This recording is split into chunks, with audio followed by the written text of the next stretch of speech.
అనంతపురం జిల్లా గుంతకల్లు మండలం ఎర్రతిమ్మరాజు చెరువు గ్రామంలో విషాద సంఘటన చోటు చేసుకుంది. చెరువులో తెప్ప బోల్తా పడి ఒకే కుటుంబానికి చెందిన 13 మంది మృతి చెందారు. మరో 2 గల్లంతయ్యారు. ప్రమాద సమయంలో తెప్పలో మొత్తం 17 మంది ప్రయాణిస్తున్నారు.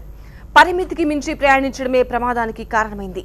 గ్రామంలోని ఆలయ ధ్వజస్తంభ ప్రతిష్టాపన కార్యక్రమానికి హాజరైన వీరంతా విహారం కోసం తెప్పలో ప్రయాణించి ప్రమాదంలో మృత్యువాత పడ్డారు.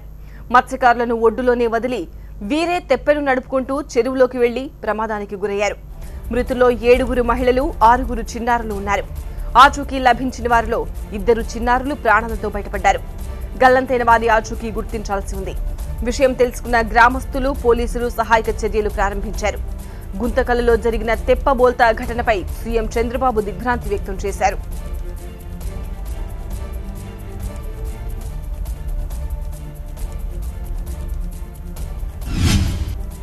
రెడ్ శాండిల్ లేడీ స్మగ్లర్ సంగీత చటర్జీపై మరో కేసు నమోదైంది.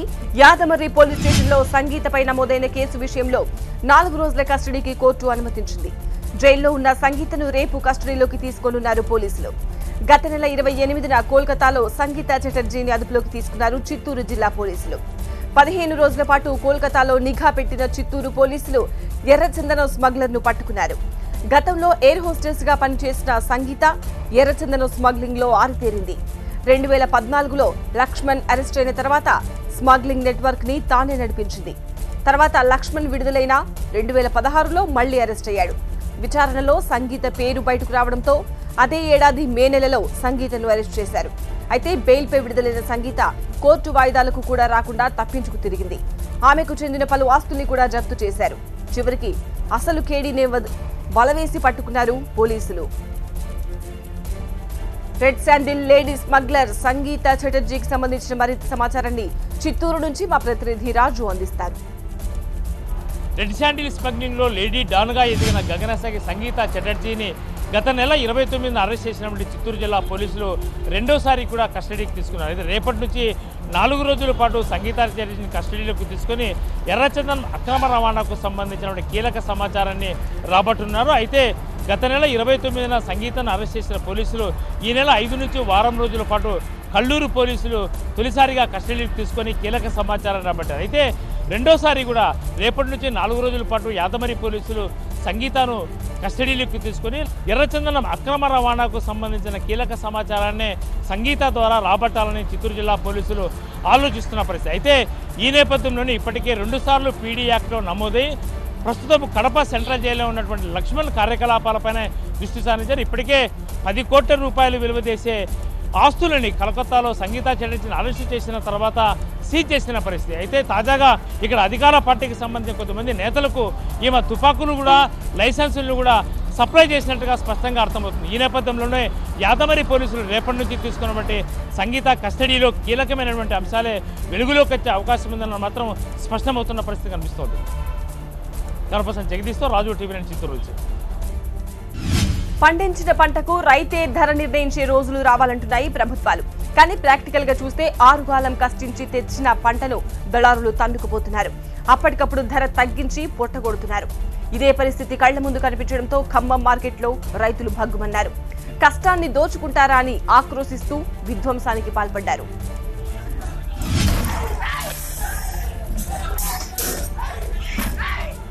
రైతు కళ్ళు ఎర్రబడితే ఎలా ఉంటుందో చెప్పడానికి ఇది ఎగ్జాంపుల్. నెత్తురు కనిపించకుండా కష్టాన్ని కూనీ చేస్తుంటే వచ్చే ఆగ్రహం ఎలా ఉంటుందో చూపించడానికి ఇది ఉదాహరణ.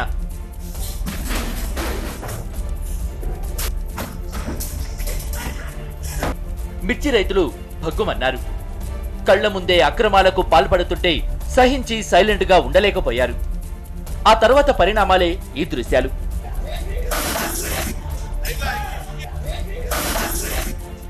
ఇది ఖమ్మం జిల్లా మార్కెట్ యార్డ్లో కనిపించిన ఉద్రిక్తత. గిట్టుబాటు ధర లేదని కొద్ది రోజులుగా నిరసన చేస్తున్నా ఎవరూ పట్టించుకోలేదు. ఉన్నంతలోనూ సర్దుకుపోతూ ఉండగా మార్కెట్కు 3 రోజులు సెలవులొచ్చాయి. ఆ తర్వాత చూస్తే యార్డులో ఎక్కడ చూసినా మిర్చే. దాదాపు 1,60,000 బస్తాలు పేరుకుపోయాయి. సెలవుల తర్వాత కొనుగోళ్లు ప్రారంభించి క్వింటా 4,000 అన్నారు. కాసేపటికే ఉన్నపడంగా కుదించి రేటు తగ్గింది 3,000 అన్నారు. అంతే, రైతుల కళ్ళు ఎర్రబడ్డాయి. అందరిలోనూ సహనం నశించింది. మిర్చి ఘాటుకు తట్టుకోలేక దాడులకు దిగారు.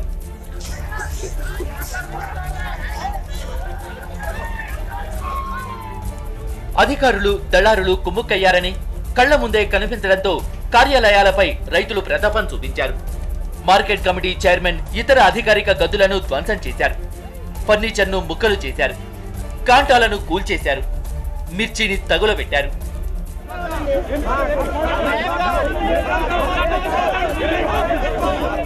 మిర్చి పంటలు సేద్యం నుంచి మొదలుపెట్టి మార్కెట్కు తరలించేసరికి రైతుకు క్వింటాకు 3,000 ఖర్చవుతుంది.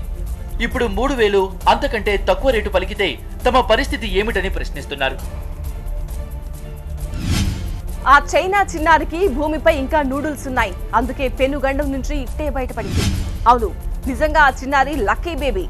ఒక కారు మనపై నుంచి వెళ్తే ప్రాణాలు పైకి పోవడం ఖాయం. అదే 1 కాదు 2 కార్లు ఒకేసారి వెళ్తే మనిషి నుజ్జు అయిపోతాడు. కానీ 2 కార్లు తనపై నుంచి వెళ్లినా ప్రాణాలతో బయటపడింది ఆ చిన్నారి. చైనాలో నిత్యం రద్దీగా ఉండే రోడ్డుపైకి అనుకోకుండా ఓ చిన్నారి వచ్చేసింది. రోడ్డు దాటేందుకు వెళ్తూ ఒక్కసారిగా వంగింది. వెంటనే ఆ చిన్నారిపై నుంచి 2 SUV కార్లు ఒకదాని వెనుక ఒకటి వెళ్లిపోయాయి. వాస్తవానికి కార్లు అలా పైనుంచి వెళ్తే ప్రాణ నష్టం జరిగే అవకాశాలే ఎక్కువ. కానీ ఆ చిన్నారికి అలా జరగలేదు. కార్లు వెళ్తున్నప్పుడు పైకి లేవకుండా కూర్చుండిపోవడంతో ప్రాణాలతో బయటపడింది. ఈ ఘటనంతా సమీపంలోని సీసీ కెమెరాలో రికార్డ్ అయ్యాయి. ఆ కార్ల అడుగు భాగం కాస్త ఎత్తుగా ఉండడంతో చిన్నారికి ఎలాంటి ప్రమాదం జరగలేదు. ఘటన జరిగిన వెంటనే బాలిక అమ్మమ్మ వచ్చి ఆమెను పైకి లేపింది. తలపై స్వల్ప గాయాలు కావడంతో చిన్నారిని ఆసుపత్రికి తరలించారు. బాలిక ప్రాణానికి ఎలాంటి ప్రమాదం జరగలేదని వైద్యులు తెలిపారు.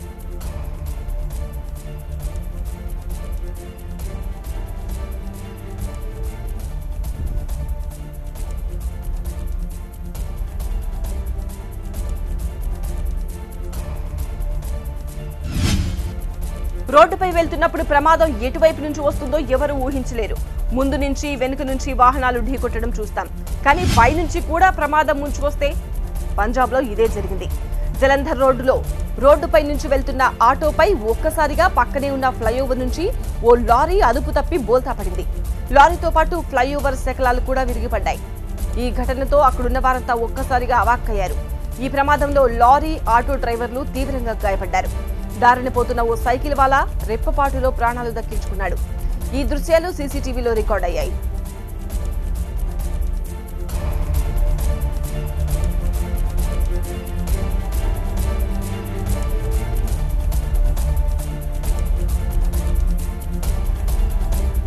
సోనియా కుటుంబాన్ని గతం వెంటాడుతోంది. సోనియా కూతురు ప్రియాంక గాంధీ అప్పుడెప్పుడో కొనుగోలు చేసిన భూముల వ్యవహారంపై రాజకీయ దుమారం రేగుతోంది. హర్యానాలో తాను కొనుగోలు చేసిన భూమికి తన భర్త రాబర్ట్ వాద్రాకి ఎలాంటి సంబంధం లేదని ప్రియాంక చేస్తోంది వాదన. అసలు ఇంతకీ ఈ భూముల వ్యవహారంలో ప్రియాంక తప్పు చేశారా లేదా అన్నదే హాట్ టాపిక్ గా మారింది. బీజేపీ సర్కార్ ప్రియాంక గాంధీని టార్గెట్ చేసిందా? రాబర్ట్ వాద్రాతో పాటు ప్రియాంక భూముల్లో గోల్మాల్ జరిగిందా? రాజకీయ కోణమా? అవినీతి బాగోతమా? కాంగ్రెస్ శ్రేణులకు ఆశాజ్యోతిలా కనిపిస్తున్న సోనియా గాంధీ కూతురు ప్రియాంక గాంధీ ఇప్పటిదాకా వివాదాలకు దూరంగా ఉన్నారు. యూపీ ఎన్నికల ప్రచారంలో తళుక్కున మెరిసిన ప్రియాంక మున్ముందు కాంగ్రెస్ పగ్గాలు చేపట్టవచ్చంటూ ఊహాగానాలు కూడా వస్తున్నాయి. ఇదే పరిస్థితుల్లో ఆమె భూములపై దుమారం రేగుతోంది. వాస్తవానికి ప్రియాంక భర్త రాబర్ట్ వాద్రా కొనుగోలు చేసిన భూముల వ్యవహారంపై టింగ్రా కమిటీ విచారణ జరుపుతోంది. విచారణ జరుగుతున్న భూముల్లో ప్రియాంక కొన్న భూములు కూడా ఉన్నట్లు వార్తలు వెలువడ్డాయి. హర్యానాలోని ఫరీదాబాద్ జిల్లా అమీపూర్లో 5 ఎకరాల వ్యవసాయ భూమిని ప్రియాంక కొనుగోలు చేశారు. ఎకరం 3 లక్షల చొప్పున 15 లక్షలు చెల్లించి ఈ భూమి కొన్నట్టు చెప్పారామె.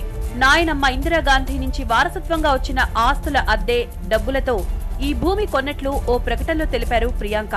తన భర్త రాబర్ట్ వాద్రా ఆర్థిక వ్యవహారాలకు ఈ భూమికి ఎలాంటి సంబంధం లేదని స్పష్టం చేశారు ప్రియాంక.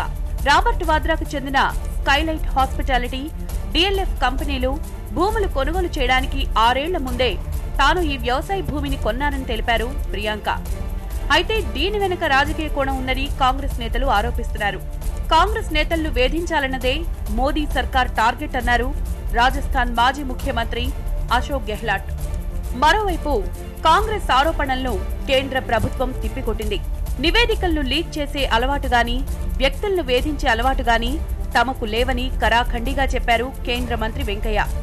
హర్యానాలో కాంగ్రెస్ ప్రభుత్వం ఉన్న సమయంలో ప్రియాంక భర్త రాబర్ట్ వాద్రా కొన్ని భూములు సొంతం చేసుకున్నారు. నాటి హుడా సర్కార్పై ఒత్తిడి తెచ్చి వ్యవసాయ భూముల్లో వాణిజ్య భూములుగా మార్చి అమ్ముకున్నట్టు వాద్రాపై ఆరోపణలున్నాయి. ఈ వ్యవహారమంతా ఒకెత్తు, ఇప్పుడు ప్రియాంక గాంధీ పేరు ఇందులో రావడం మరో ఎత్తు. కానీ బీజేపీ నేతలపై విమర్శలు సంధించడానికి ప్రియాంక భూముల వ్యవహారం కాంగ్రెస్ శ్రేణులకు పనికొచ్చేలా కనిపిస్తోందని రాజకీయ వర్గాలు చెప్తున్న మాట. తాను కొనుగోలు చేసిన భూమికి తన భర్త రాబర్ట్ వాద్రాకి ఎలాంటి సంబంధం లేదని ప్రియాంక చేస్తున్న వాదనపై ఢిల్లీ నుంచి మా ప్రతినిధి మహాత్మా మరింత సమాచారం అందిస్తారు.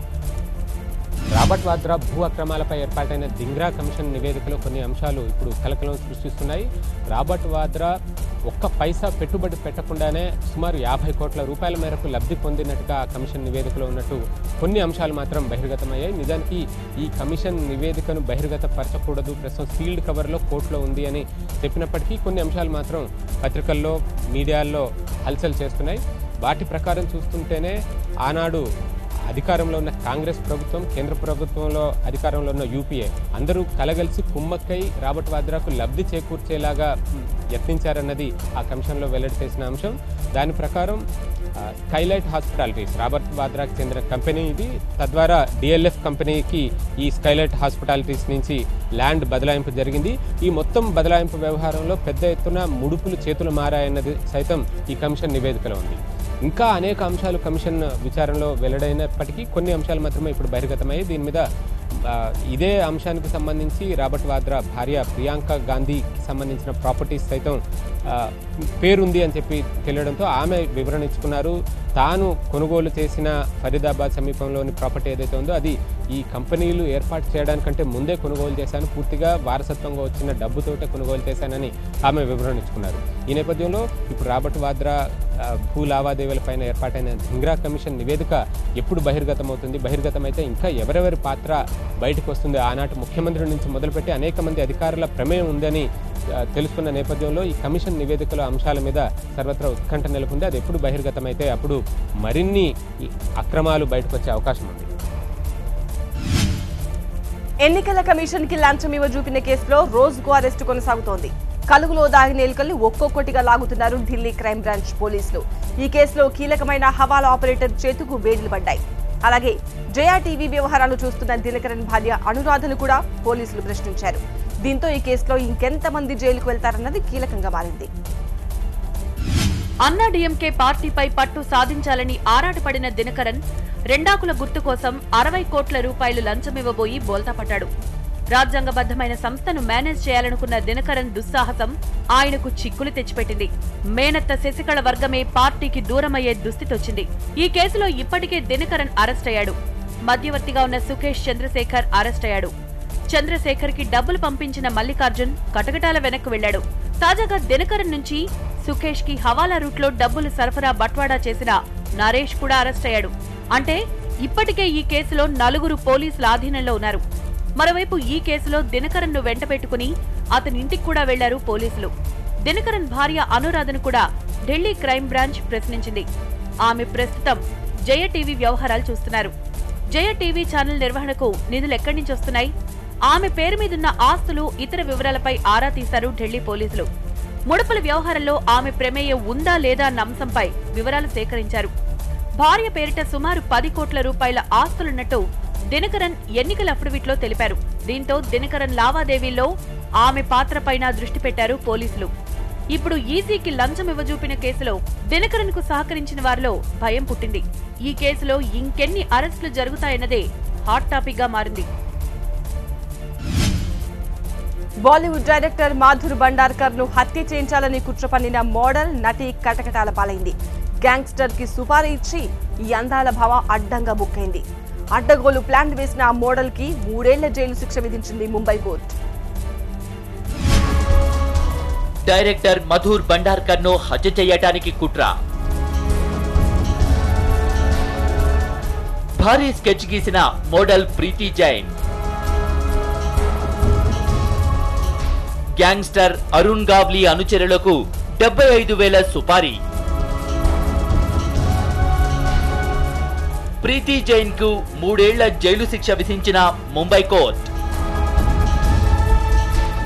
మధుర్ బండార్కర్ అనగానే page 3, traffic signal, fashion, Chandni bar సినిమాలు టక్కున గుర్తుకొస్తాయి. ఇలాంటి సెన్సేషనల్ డైరెక్టర్ తో కలిసి పని చేయాలని మోడల్ ప్రీతి జైన్ ఆరాటపడింది. అవకాశాల కోసం డైరెక్టర్ మధుర్ బండార్కర్ వెంటపడిన మోడల్ ప్రీతి జైన్ చెయ్యకూడని పనులు చేసింది. మధుర్ని దారిలోకి తెచ్చుకోవడానికి రేప్ కేసు కూడా పెట్టింది. 2004లో ముంబైలోని మాద్పూర్లోని వెర్సోవా పోలీస్ స్టేషన్లో ఫిర్యాదు చేసింది. 1999 నుంచి 2004 మధ్య మధుర్ బండార్కర్ తనను 16 సార్లు రేప్ చేసినట్లు పోలీసుల ముందు వాపోయింది మోడల్ ప్రీతి జైన్. సినిమాల వేషాలిస్తాడని మోసం చేసినట్లు ఆరోపించిందామె. 2012లో ఈ కేసును సుప్రీంకోర్టు కొట్టేసింది. రేప్ ఆరోపణలు చేసిన ప్రీతి జైన్ మరో అడుగు ముందుకేసింది. మధుర్ బండార్కర్ పై పగ సాధించాలనుకుంది. ఆయన మర్డర్ కి ప్లాన్ చేసింది. 2005లో గ్యాంగ్స్టర్ అరుణ్ గావ్లీ అనుచరుణ్ణి సంప్రదించింది. నరేష్ పరదేశి అనే గూండాకి 75,000 రూపాయల సుపారీ ఇచ్చిందామె. వెంటనే ఈ విషయం తెలుసుకున్న అరుణ్ గావ్లీ స్వయంగా పోలీసులకు ఫిర్యాదు చేయడంతో ప్రీతి జైన్ ఆటలు సాగలేదు. ఈ కేసులో 51 మంది సాక్షులను విచారించింది ముంబై సెషన్స్ కోర్టు. ప్రీతి జైన్ కు 3 ఏళ్ల జైలు శిక్ష విధించింది ముంబై కోర్టు. దీంతో అడ్డదారుల అందాల భామ ఖేల్ ఖతమైంది. తెలుగు రాష్ట్రాల్లో ఇసుక మాఫియా రంకెలేస్తోంది. క్వారీల మాటున అక్రమాలు దౌడు తీస్తున్నాయి. క్వారీయింగ్, ట్రాన్స్పోర్ట్, తనిఖీలు ఇలా అడుగడుగున అవినీతి రాజ్యమేలుతోంది. ఇసుక దొంగల బరితెగింపును TV9 నిఘా నేత్రం బయటపెట్టింది. తెలంగాణలో జయశంకర్ భూపాల్ జిల్లాలో అడ్డు అదుపు లేకుండా సాగుతున్న ఇసుక మాఫియాపై TV9 నిఘా కథనాలపై మైనింగ్ శాఖ స్పందించింది. మరోవైపు ఇసుక మాఫియాను కట్టడి చేయాలన్నారు ఏపీ సీఎం చంద్రబాబు. ఇసుకాసురులపై ఉక్కుపాదానికి పటిష్టమైన చర్యలు చేపట్టాలని ఆదేశించారు. తెలుగు రాష్ట్రాల్లో ఇసుక మాఫియా రెచ్చిపోతోంది. బడాబాబుల కనుసెన్నల్లో ఇసుక మాఫియా సాగిస్తున్న అరాచకాల ముసుగును TV9 తొలగించింది. ఇసుక మాఫియాపై TV9 వరుస కథనాలు ప్రచారం చేసింది. తెలంగాణలో అడ్డు అదుపు లేకుండా సాగుతున్న ఇసుక మాఫియాపై TV9 నిఘా కథనాలపై మైనింగ్ శాఖ స్పందించింది. జయశంకర్ భూపాలపల్లి జిల్లాలో వాజేడు మండలంలో రైతుల పంట పొలాల నుంచి ఇసుక అక్రమ రవాణా చేస్తున్న వైనంపై TV9 కథనాలకు మైనింగ్ అధికారులు కళ్లు తెరిచారు. 2 క్వారీలను సీజ్ చేస్తూ ఆదేశాలు జారీ చేశారు. కాళేశ్వరం, ధర్మవరం క్వారీల్లో సాగుతున్న అవినీతి అక్రమాలను TV9 నిఘా రిపోర్టు కళ్లకట్టింది. కొందరు బడాబాబులు పార్ట్నర్స్ గా ఇసుక మాఫియాకు అండగా నిలుస్తున్న వైనం జనం మాటల్లో బయటపడింది. రోజుకు వేలాది లారీలో ఇసుక అక్రమ రవాణా సాగిస్తున్న వైనాన్ని TV9 నిఘా నేత్రం క్లిక్కుమనిపించింది. లారీల మూలంగా రోడ్లు ధ్వంసమై పల్లెలు కన్నీరు పెడుతున్న వైనాన్ని, స్థానికుల గూడును TV9 నిఘా రిపోర్టు ప్రపంచానికి చూపించింది. అటు విశాఖ సరపనదిని కొల్లగొడుతున్న ఇసుకాసురుల వైనాన్ని, ఇసుక మాఫియాకు తొత్తులుగా వ్యవహరిస్తున్న అధికార యంత్రాంగం లీలలపై TV9 నిఘా రిపోర్టు సంచలనం రేపింది. ఈ క్రమంలో స్పందించిన ఏపీ సర్కార్ ఇసుక మాఫియా బెండు తీసే కార్యక్రమాన్ని చేపట్టింది. సీఎం చంద్రబాబు ఆదేశాల మేరకు డిప్యూటీ సీఎంలు కేఈ చినరాజప్ప, మంత్రి సుజయ్ కృష్ణ సమావేశమయ్యారు. ఏపీలోని 347 రీచుల్లో అక్రమాలు జరుగుతున్నట్లు ప్రభుత్వం గుర్తించింది. ఇసుక మాఫియా ఆగడాలు వాస్తవమేనని నిర్ధారణకొచ్చింది. సామాన్యులకి ఇసుక వల్ల భారం పడకూడదు, వాళ్ళకి ఉచితంగా దొరకాలనే ఆలోచనతోని 100 కోట్లు రెవెన్యూ నష్టం ప్రభుత్వానికి జరిగినప్పటికీ కూడా ప్రజల గురించి ఆలోచించి ఈ నిర్ణయం తీసుకోవడం జరిగింది. అలాగే ఆర్డీఓ, డిఎస్పీ ఎప్పటికప్పుడు ఆ పరిధిలో ఉన్న రీచ్ని కూడా పరిశీలించి దాన్ని ఎప్పటికప్పుడు అక్కడ జరిగే సంఘటనలో జరిగిన పరిస్థితి కూడా సమీక్షించి ఎప్పటికప్పుడు నిర్ణయాలు తీసుకుని ఈ మాఫియాను కంట్రోల్ చేసి ఇసుకని ఫ్రీగా ఇచ్చే విధంగా అన్ని చర్యలు కూడా తీసుకోమని చెప్పి ఇప్పుడు ఆదేశాలు ఇవ్వడం జరుగుతుంది. TV9 నిఘా కథనాలతో అలర్ట్ అయిన సర్కార్ ఇసుక మాఫియాపై ఉక్కుపాదం మోపేందుకు సిద్ధమైంది. ఇప్పటికే 465 వాహనాలను సీజ్ చేశారు. ఇసుక అక్రమ రవాణా కేసులో 257 మందిని అరెస్టు చేశారు. ఇసుక మాఫియాపై కొరడా తులిపించేందుకు అన్ని చర్యలు చేపట్టారు అధికారులు. తెలంగాణలో అడ్డు అదుపు లేకుండా సాగుతున్న ఇసుక మాఫియాపై TV9 నిఘా కథనాలపై మైనింగ్ శాఖ స్పందించింది. దీనిపై మరింత సమాచారం మా ప్రతినిధి రమేష్ అందిస్తారు. సమాజం కోసం పనిచేస్తున్న TV9 పెద్దపల్లి, జయశంకర్ భూపాలపల్లి జిల్లా, ఖమ్మం జిల్లా సరిహద్దులను జరుగుతున్న ఇసుక అక్రమ రవాణాను బయటపెట్టింది. భారీ ఎత్తున కొంతమంది బడాబాబులు ఇసుక అక్రమ రవాణా చేస్తున్న నేపథ్యంలో TV9 నిఘా నేత్రం వెలుగులోకి తీసుకొచ్చింది. దీంతో మైనింగ్ అధికారులు కూడా అప్రమత్తమయ్యారు. ప్రధానంగా కాళేశ్వరం, వాజేడు, ధర్మారం ప్రాంతాల్లో పెద్ద ఎత్తున రైతుల పట్టా భూముల పేరుతో ఇసుక రవాణా చేస్తున్నట్లు సమాచారం అందింది. ఈ మేరకు రంగంలోకి దిగిన TV9 మొత్తం భాగోతానికి కూడా బయటపెట్టింది. దీంతో ప్రభుత్వం కూడా అప్రమత్తమైంది. అక్రమ ఇసుక పైన ఉక్కుపాదం మోపడానికి కూడా రెడీ అయిన నేపథ్యంలో ఇప్పటికే కొన్ని క్వారీలు కూడా సీజ్ చేశారు. మొత్తం ఇసుక అక్రమ రవాణా వెనుక ఎవరెవరు బడాబాబులు ఉన్నారు, ఎంతమంది అధికారులు ఉన్నారు అంశానికి కూడా విచారణలో తేలే అవకాశం ఉంది. ఈ వ్యవహారంలో మొత్తం వందలాది లారీలు హైదరాబాద్కు చేరుకుంటున్నాయి. అంతా అక్రమ ఇసుక రవాణా అనేది తేలింది. అక్రమ ఇసుక రవాణా పేరుతో బడాబాబులు కోట్లకు పరుగులెత్తుతున్న నేపథ్యంలో ఇంకొక వైపు అధికారులు కూడా కొమ్ము కాస్తున్న నేపథ్యంలోనే ఈ అక్రమ ఇసుక రవాణా జరుగుతుందనేది TV9 విచారణలో తేలింది. ఇంకా చాలా ఇసుక అక్రమ క్వారీలు కాళేశ్వరం, ధర్మారం, అదేవిధంగా వాజేడు ప్రాంతంలో నడుస్తున్నట్లు తెలిసింది. ఇప్పటికైతే మైనింగ్ అధికారులు రంగంలోకి కొన్ని అక్రమ ఇసుక క్వారీలను మాత్రం సీజ్ చేయడం జరిగింది. అయితే రైతుల పేరు మీద ఏకంగా గోదావరి నదిలోనే రైతుల భూములు ఉన్నట్టు పట్టాలు క్రియేట్ చేసి అధికారులు ఇసుక లీజ్కి ఇచ్చిన నేపథ్యంలో ఇసుక క్వారీలు అక్కడి నుంచే నడిపిస్తున్న నేపథ్యంలో ఇదంతా కొంతమంది అధికారులు, కొంతమంది బడాబాబులు, కొంతమంది పలుకుబడిన వ్యక్తులు దీని వెనుక ఉన్నట్లు కూడా సమాచారం ఉంది. దీంతోనే రంగంలోకి దిగిన అధికారులు ఇంకా వ్యవహారాన్ని లోతుగా పరిశీలన చేస్తున్నట్టు తెలిసింది. ఇంకా లోతైన విచారణ జరిపితే మొత్తం అక్రమ క్వారీల వ్యవహారం కూడా వెలుగు చూసే అవకాశం ఉంది. వైసీపీ అధినేత జగన్ కు సిబిఐ కోర్టులో ఊరట లభించింది. బెయిల్ రద్దు కోరుతూ సిబిఐ వేసిన పిటిషన్ను కోర్టు కొట్టివేసింది. బెయిల్ రద్దు కోరుతూ సిబిఐ వేసిన పిటిషన్ను తిరస్కరించింది. కుటుంబంతో కలిసి విదేశాలకు వెళ్లేందుకు జగన్ కు అనుమతించింది. మరోవైపు ఆస్తుల కేసు విచారణను జూన్ 9కి వాయిదా వేసింది సిబిఐ కోర్టు. అక్రమాస్తుల కేసులో 16 మాసాల జైల్లో ఉన్న వైసీపీ అధినేత జగన్ కు అప్పట్లో షరతులతో కూడిన బెయిల్ లభించింది. బెయిల్ మీద ఉన్న జగన్ సాక్షులను ప్రభావితం చేసే విధంగా వ్యవహరిస్తున్నారని ఆరోపిస్తూ బెయిల్ రద్దు చేయాలని కోరుతూ కోర్టులో సిబిఐ పిటిషన్ దాఖలు చేసింది. ఈ పిటిషన్పై ఈ నెల 7, 21న ఇరుపక్షాల వాదనలను సిబిఐ ప్రత్యేక కోర్టు పరిశీలించింది. బెయిల్ రద్దు కోరుతూ సిబిఐ వేసిన పిటిషన్ను తిరస్కరించింది.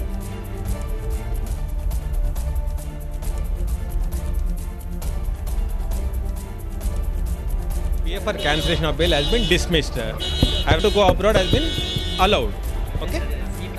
Tour permission grant చేసిందండి. న్యూజిలాండ్ కి 10 days పర్మిట్ గ్రాంట్ చేశారు.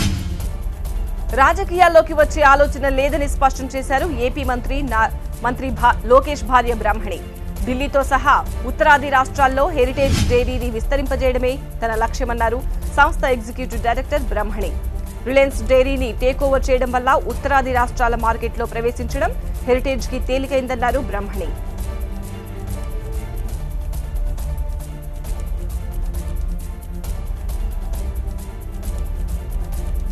Vision and the mission for the company andi to be a 6,000 crore company by 2022.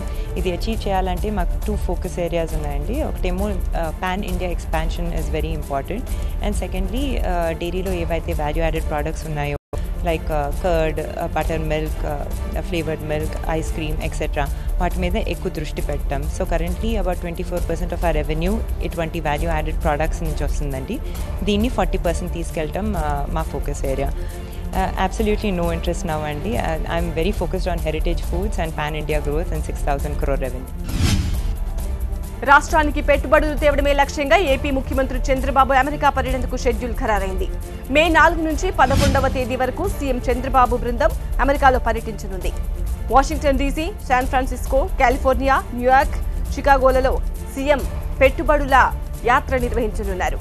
సీఎంతో పాటు మంత్రులు యనమల రామకృష్ణుడు, నారా లోకేష్ సహా 17 మంది సభ్యుల బృందం US India business council TiECon సదస్సుల్లో పాల్గొననుంది.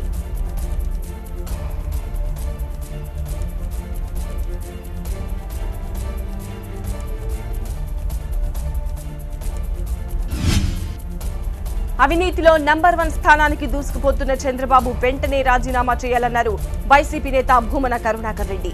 కర్ణాటకతో పోటీ పడుతూ ముందుకు దూసుకుపోతున్నారని విమర్శించారు. 20 ఏళ్లు కాదు కదా, 20 రోజులు కూడా సీఎంగా ఉండే అర్హత చంద్రబాబుకు లేదన్నారు భూమన. ఈ సీఎంఎస్ రిపోర్టును చూసైనా మీరు వెంటనే ఈ పాలనకు నేను అర్హత కలిగినటువంటి వాడిని కాను, ఏమాత్రము కూడా నేను పరిపాలన చేయలేకపోతున్నాను, నేను ఇచ్చినటువంటి హామీలన్నీ కూడా దొంగ హామీలు, తప్పుడు హామీలు, ఒక్క హామీని కూడా నెరవేర్చలేకపోయాను అని మొత్తం 5 కోట్ల మంది తెలుగు ప్రజలకు నేను పాలనకు అనర్హుణ్ణినని వెంటనే రాజీనామా చేయవలసినటువంటి అవసరం. ఇవి నాన్ స్టాప్ గా 24 గంటలు 24 వార్తలు చూస్తూనే ఉండండి TV9.